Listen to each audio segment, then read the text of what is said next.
Ada 3 peristiwa penting yang umat Islam perlu diketahui bersama. Peristiwa penting yang terjadi di bulan Sya'ban.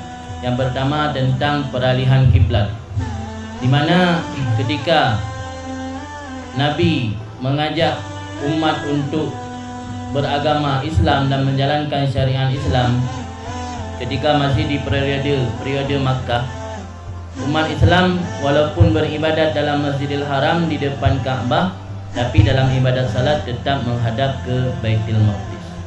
Baru pada tahun 2 Hijrah setelah Nabi hijrah ke Madinah, turun ayat perintah untuk menghadap ke Ka'bah yang ada di Masjidil Haram. Karena Nabi merasa dibuli oleh orang-orang Yahudi, katanya agama Islam ini agama baru, tapi kenapa ibadat masih menghadap ke arah tempat suci kami, yaitu di Baitul Maqdis.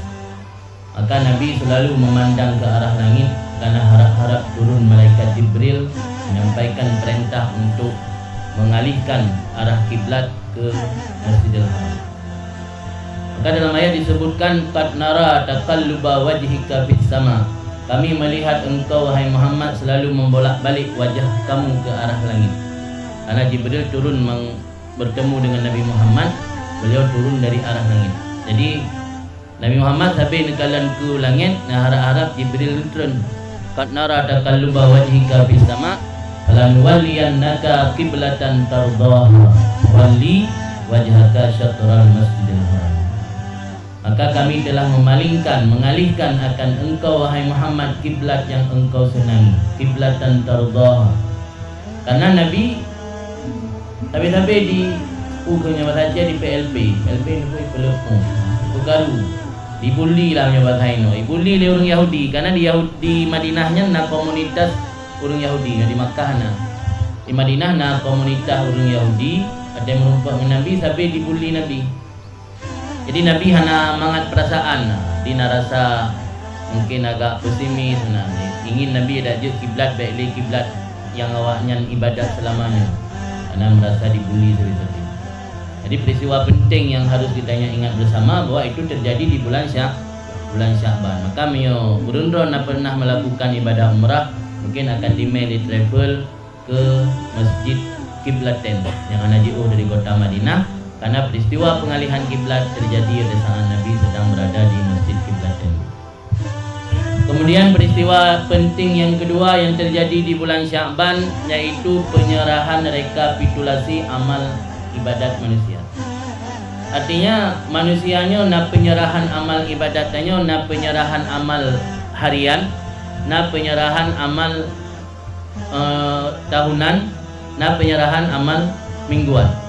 Penyerahan amal harian menyo ibadat malam uro geserah amal wate bumi.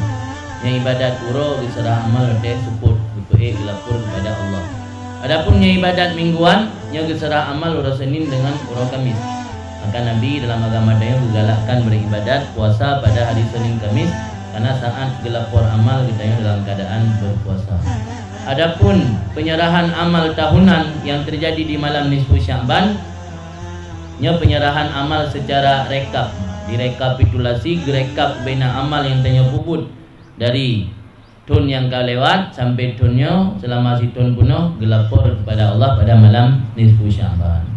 Maka dalam sebuah riwayat dipegang di sahabat, selain bulan Ramadan, Nabi yang paling lama puasa bulan Sya'ban.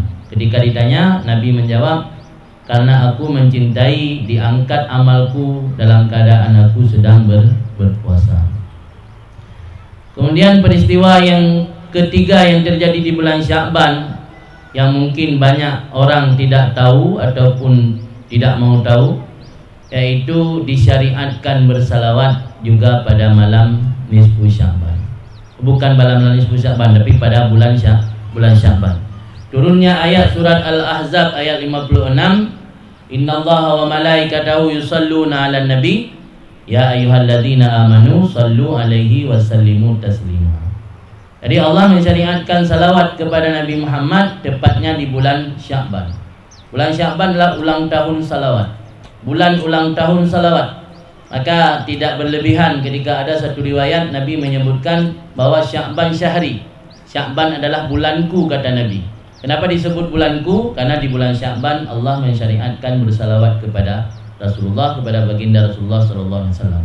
Kalau syariat yang lain mungkin Allah tidak mengerjakan sendiri tapi hanya memerintahkan kepada manusia, tapi salawat ini berbeda. Salawat Allah dan para malaikat juga melakukannya, bukan hanya memerintahkan kepada manusia. Innallaha wa malaikatahu yusalluna 'alan nabi. Tapi hana mutabah ayat yang terumpa innallaha wa malaikatahu yuqimus shalah wa yu'tuz zakat. Yang dalam Al-Quran Allah diperintah dengan manusia aqimus shalah wa atuz zakat. Hana innallaha wa malaikatahu yuqimus shalah wa yu'tuz zakat. Tapi punya selawat yang unik. Selawat di samping Allah diperintahkan kepada manusia, Allah dan para malaikat sendiri juga melakukan salawat kepada baginda Nabi sallallahu alaihi wasallam. Maka bulan Sya'ban adalah bulan kemuliaan luar biasa bagi diri Nabi. Maka tidak berlebihan Nabi menyebut Sya'ban adalah syahri, Rajab syahrullah, Sya'ban syahri, wa Ramadan syahru ummati.